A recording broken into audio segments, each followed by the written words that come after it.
Oh, goodness. We are alive. Hey, good morning. Welcome, everyone, to In the Trenches. Here we are. My name is Mariela. I am here with Jason and Isaiah. And we will dive deep today into the strategies and skills essential for success in the competitive world of sales. In today's episode, we will explore the art of active listening and how mastering this skill can elevate your sales game to the new heights.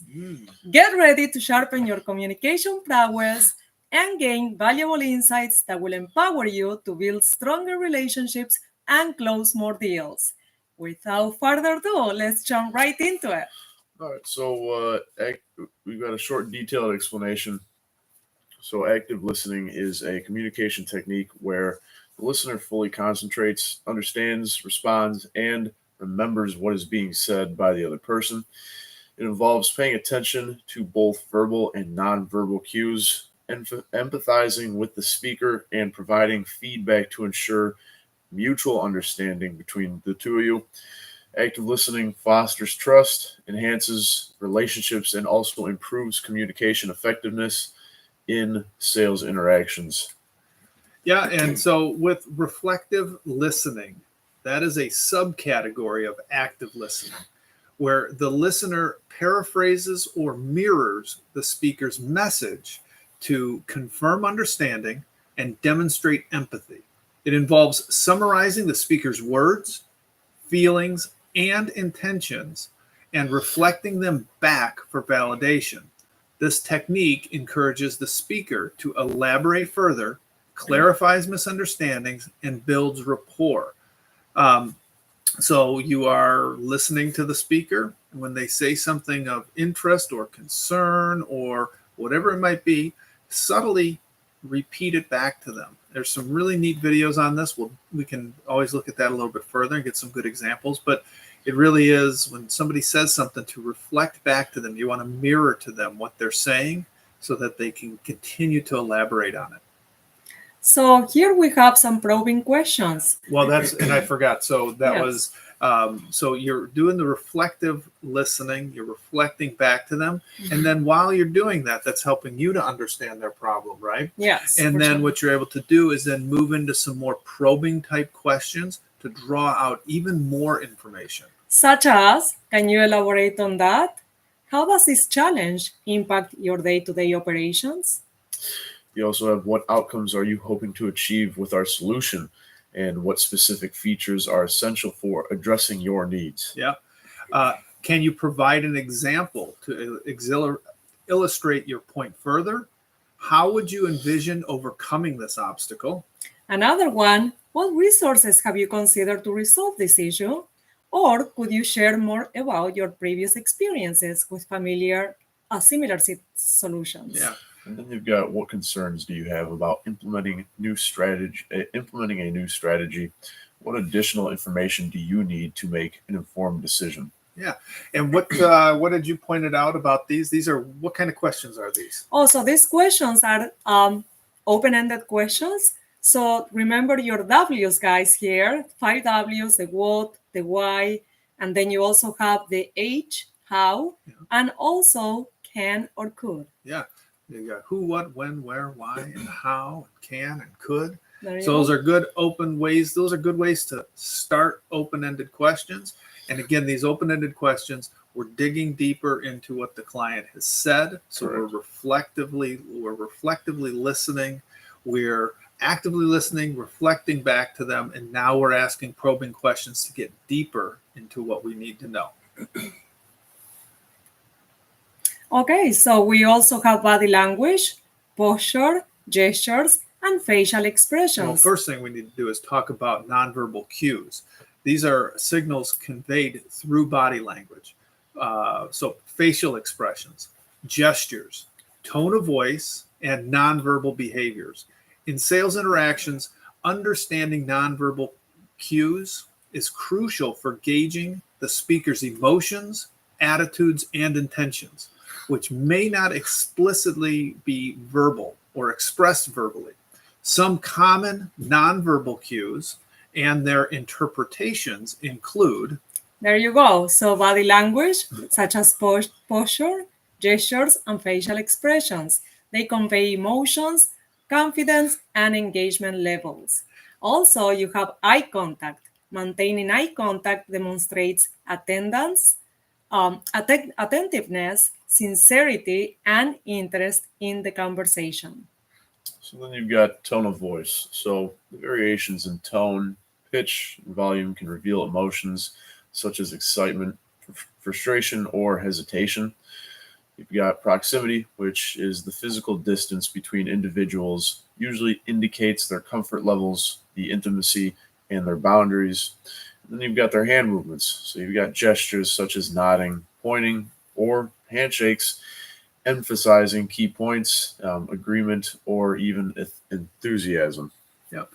You got facial expressions, right? So you've got smiles, you have frowns, raised eyebrows, or even squinting of the eyes. These provide insights into the speaker's mood and reactions.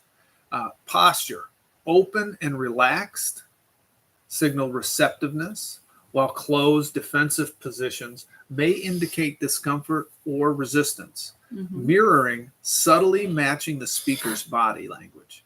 And gestures can establish rapport and enhance connection. So, all those things, there's a lot going on, right? And I think they say like 90% of communication is physical. Yep. Right? It's only a small percentage which is actually verbal. So paying attention to these cues, understanding them is super important. Correct. And, understanding and interpreting nonverbal cues allows, sales professionals like ourselves to adapt to their communication style. We're able to build rapport with them and respond effectively to the person that we're talking to and their needs and preferences during the sales interactions. Yeah. And excuse me, and there you have it, folks. Active listening is not just about hearing words, it's about truly understanding the person behind them.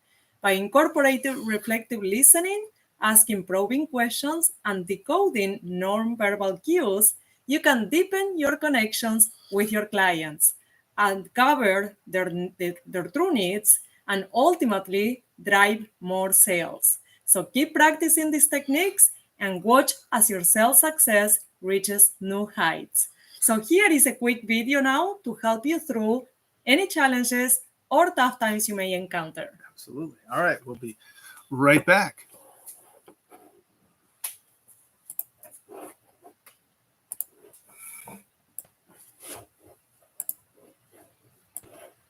The job becoming successful.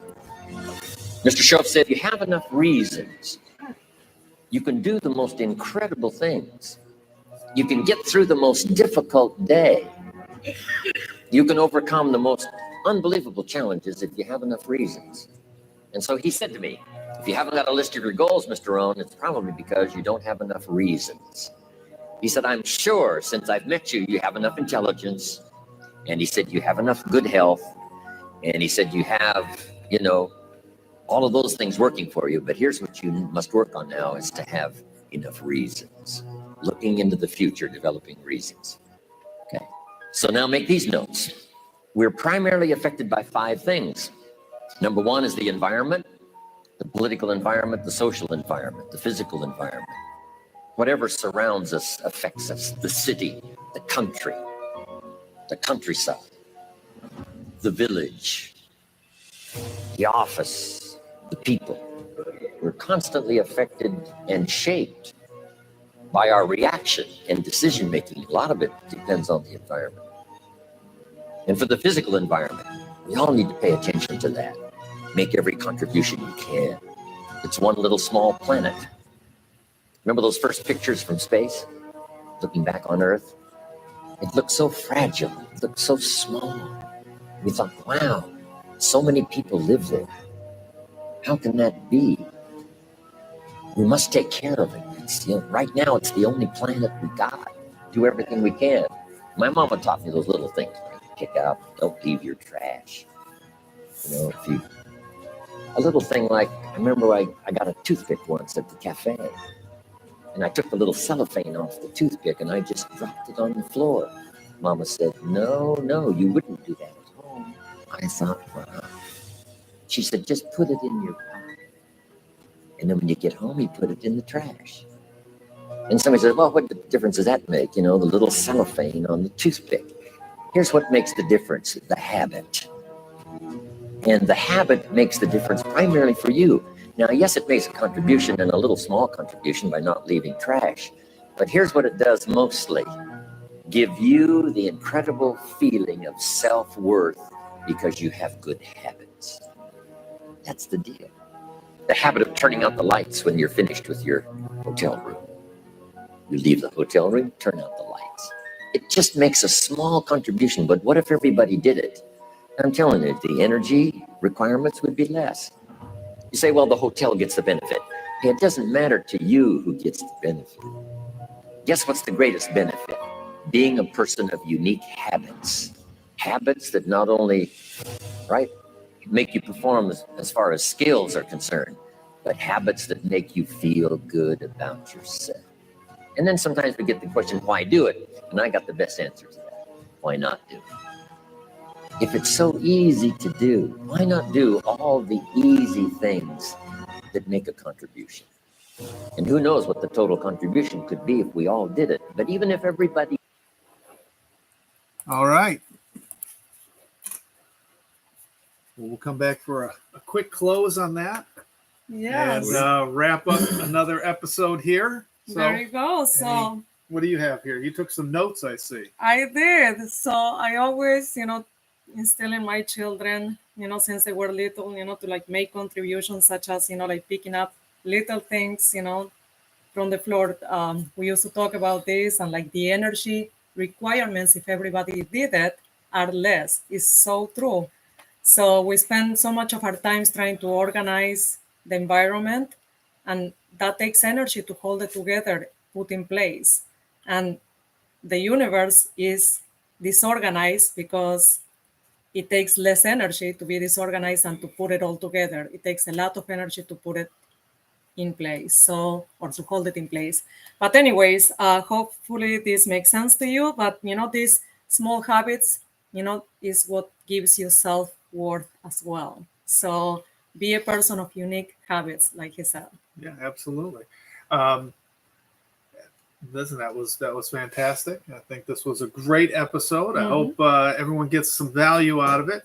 Please don't forget to like and share the video, comment, leave us some questions. We'd love your feedback, and we'll keep going at it every day. So join us next time in the trenches for more invaluable insights and strategies to help you thrive in the world of sales. Until next time, keep listening actively and selling smart. Crush it on the doors or crush it on the phones, whichever one you guys are on. And, have a great rest of your Tuesday. Have a great day. All right. Signing off. See you guys. Sorry, we didn't know.